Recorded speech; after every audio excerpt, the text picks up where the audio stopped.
Hi guys, once again welcome back to my channel. I'm still Godwin Tete, a safety, security and environment professional. Thank you for your likes and thank you for your comment also. Today I'm going to continue with the training on health and safety science at the workplace, and today we are looking at 1. Mandatory science, 2. Cautionary science, and the last we are going to look at fire warning science.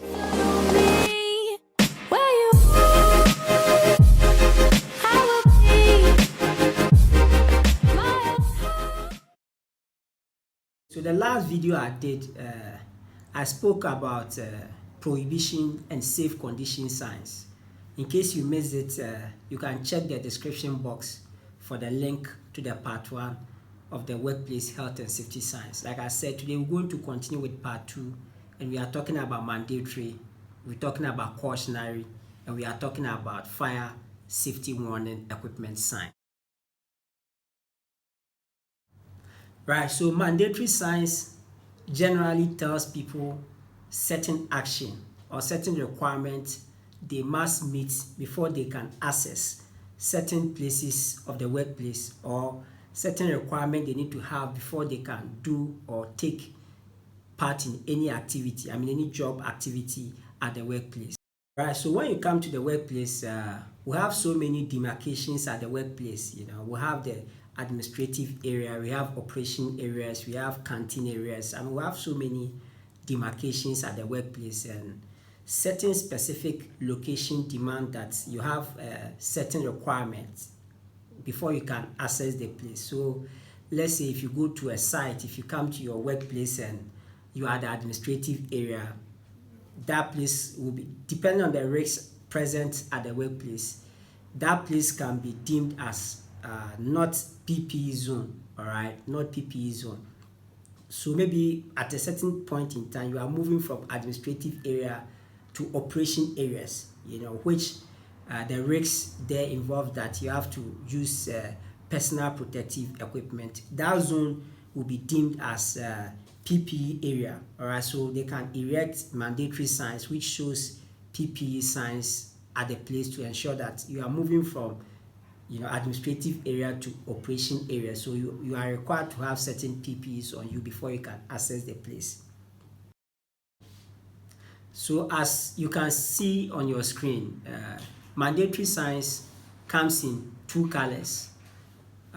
They combine white and blue colors, all right. So you can have a blue background and a white indication of the particular mandatory, and it has to include text to make it more visible at the workplace. So as company owners, as HSE professionals, as management of organizations, always make sure you erect signs, mandatory signs at specific areas that demand that certain mandatory requirements is expected of employees and visitors. If you are a visitor, if you are an employee, anytime you see a mandatory sign, try and observe the signs and do as it is required of you.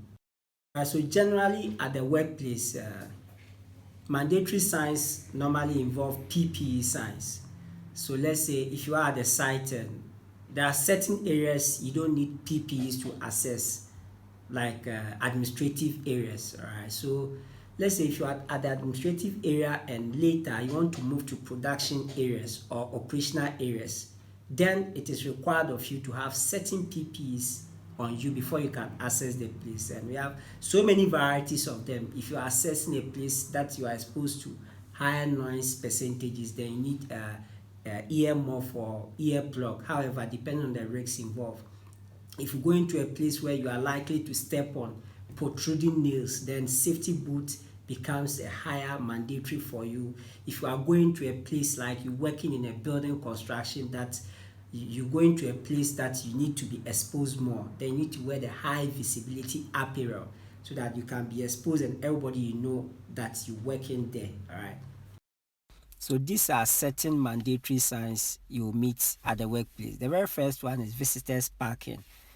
As you can see, it combines blue and white colors, which makes it a mandatory sign. And the sign just is saying that visitors are supposed to park at this very section of the workplace. So next is parking lot sign with an arrow, which basically indicates to users that ahead of them is a parking lot. So it's just a mandatory sign indicating a parking lot ahead of users. So the next time we have mandatory signs, which are PPE signs, and this is signs you are likely to meet on most construction sites, most workplaces. What it does is that it indicates to users that they are accessing a place that they need all these PPEs before they can go to the place. Next up, we're talking about caution signs, and caution signs are used at the site to warn employees or anybody at the workplace of a potential hazard or a potential risk or obstacle that demands special attention at the site. So caution signs comes in three colors: white, black, and yellow. Mostly it comes with a yellow background and a black inscription of the particular caution.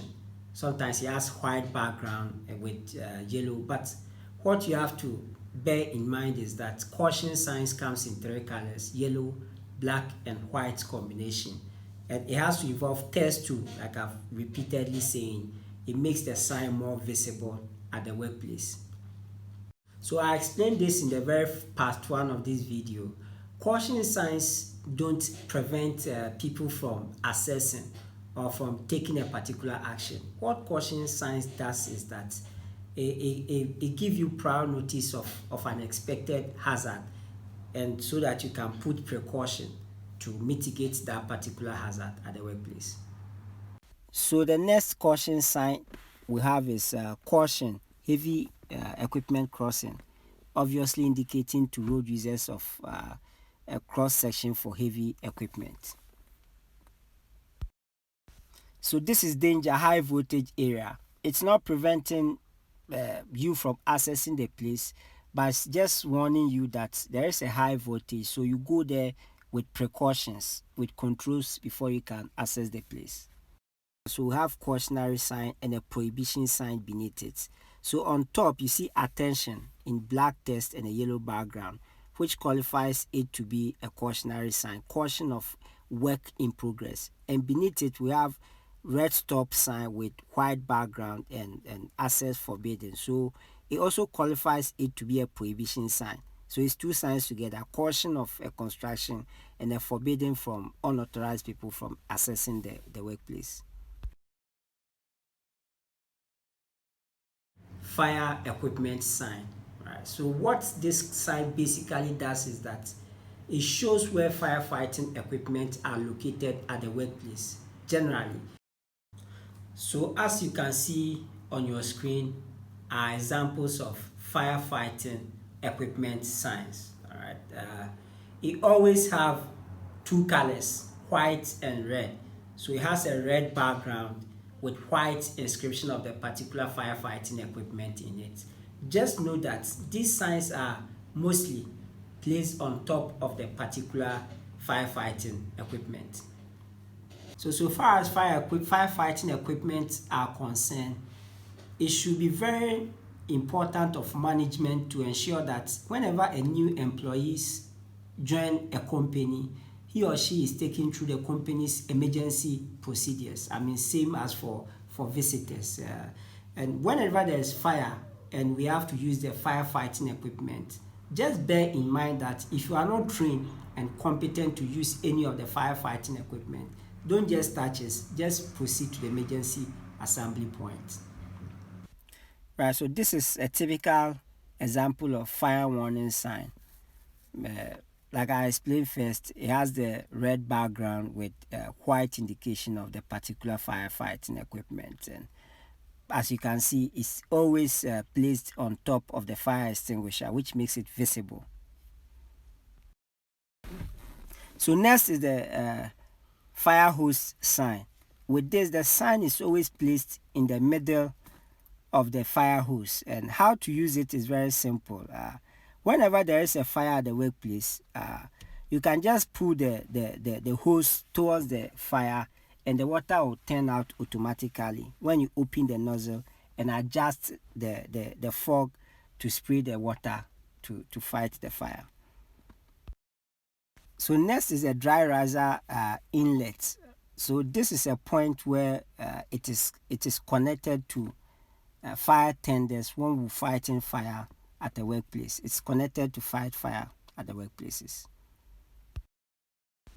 Okay, so we have fire action, and it has a number of instruction on it. As you can see from the first sign with a blue and white background qualifies every statement there to be a mandatory. Now when you come to the second part of it, where we have do not enter with the risk, but with the white and red combination makes it prohibitory. So this sign, like you see, combines both mandatory and prohibitory together on the same sign. So this is the final sign we're going to look at today, and you usually find this sign at the entrance of most workplaces, at the construction site and depot and all of those places. You find the signs. It combines a lot of signs together to make one single sign. So you can see on the top we have site safety, green and white, which qualifies it to be a safe condition sign. Beneath it, we have blue and white signs like PPs, which qualifies it to be mandatory signs. Then we have red and white signs, which qualifies them to be prohibitory signs. And we have the last one to be green and white, which also qualifies it to be a safe condition signs together as one sign. So we've come to the end of the training on workplace health and safety signs. All right. Thank you for taking your time to watch the video. I hope you learned something out of it, and I trust that you come for more. Kindly like and subscribe to my channel and share the video for more content on health, safety, security, and environment training. Thank you.